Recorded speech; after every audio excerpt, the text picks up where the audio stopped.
All right, let's talk about building wealth, but maybe not in the way you're used to hearing about it. Forget just chasing the next hot stock. Today, we're talking about building a financial fortress, starting with a foundation that can't be shaken, and then building an income-generating machine right on top of it.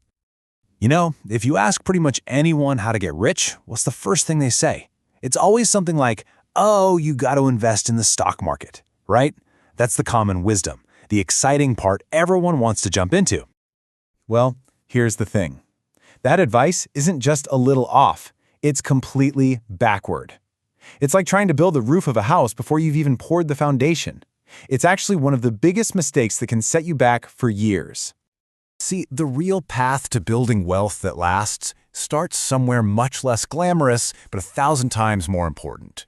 It begins with a rock-solid foundation, and that's exactly what we're going to map out right now. Okay, first things first. Before you can even think about going on offense and growing your money, you have to get your defense airtight. And your number one defensive player is what we're calling the vault. So what is the rainy day vault? Think of it as your personal financial shield. This isn't money you're trying to grow or get rich with. Nope, this is your sleep well at night money. It's the cash that's sitting there, ready for when your car decides to break down or an unexpected medical bill shows up. You know, for when life just happens. Its only job is to be there, so you don't have to panic. And the difference this makes is just, it's night and day. Look at the left side, without a vault. A flat tire can turn into a credit card debt nightmare. You might have to sell your investments at the worst possible time just to cover it. It's a life of constant stress. But on the right, with the vault, you have breathing room. You have time to think. A crisis becomes just an inconvenience. You protect your big goals from small emergencies. So, the big question is, how much do you need in there? Well, let's break it down into a few simple steps. The first goal for everyone is to get a starter emergency fund of at least $1,000. That'll cover most small surprises. After that, you're aiming for solid security. That's 3 months of your essential expenses. And for the gold standard, especially if your income bounces around or you have a family, you want 6 months or more. This isn't a race. It's about hitting these milestones one by one. Now, where you keep this money is absolutely critical. Remember these 3 words: safe, liquid, and separate. A high-yield savings account is pretty much perfect. It's safe, you can get your money out fast, and it's separate from your daily checking. Now look at that avoid list. Why no stocks? Because they're way too volatile. You can't risk the market crashing right when you need that cash. Real estate? Not liquid. You can't sell a bathroom to pay a bill. The goal here is 100% reliability, not risky returns. Okay, once your vault is funded and that foundation is solid, now we can flip the switch. We can go from playing defense to playing offense. Let's talk about the ultimate endgame, achieving financial freedom through passive income. This slide just says it all, doesn't it? Most of us start out on the left. Active income. We trade our time for dollars. If you don't show up to work, you don't get paid. Simple as that. The goal is to get to the right side of this chart, to build systems where your money works for you, 24/7, whether you're sleeping, on vacation, whatever. That's the real shift, from trading your time to creating your freedom. And listen, this transition doesn't happen overnight. It's a journey, and it usually happens in 3 phases. Phase 1 is where you are now, probably. Your job is your main income, and your focus is building up that vault. Then you hit phase 2, the bridge. This is where you start using your extra cash to buy assets that kick off a little passive income.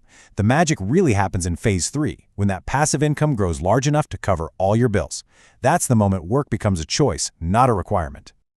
So how do we actually do that? How do we create all this passive income?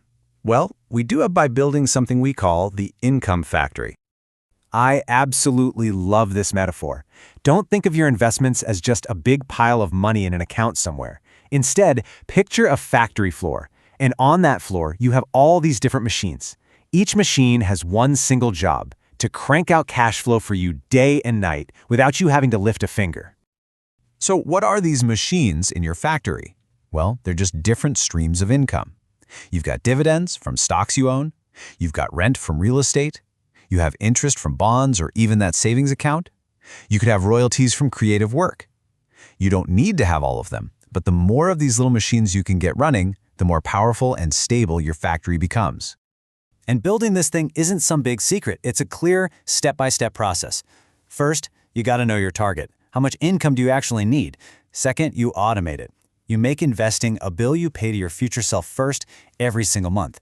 Third, and this is key, You reinvest everything it produces in the beginning to make it grow faster. Then, over time, you diversify and you just keep an eye on things. It's a system. Okay, we've covered a lot. We've talked about the defensive vault and the offensive factory. So let's bring it all together and figure out your personal path forward from here. So I want you to take a second and be honest with yourself. Where are you on this path right now? Are you still in the process of building your vault, getting that foundation secure? Or are you maybe on the bridge, starting to build your very first income machines? Just knowing where you are is the most important step to figuring out what to do next. If you only take away one single thing today, please let it be this. The entire strategy boils down to this one simple idea. You use the money from your job, your active income, to build your vault first. Protect yourself. Then, and only then, do you take your extra cash flow and start building your factory. It's that simple. Defense first, then offense. And let's end on this powerful quote from Warren Buffett. Because at the end of the day, this isn't just about spreadsheets and numbers. It's about designing a life with more freedom, more options, and more security. It's about building a system that serves you, so you don't have to spend your entire life working. The only question left is, are you ready to start building?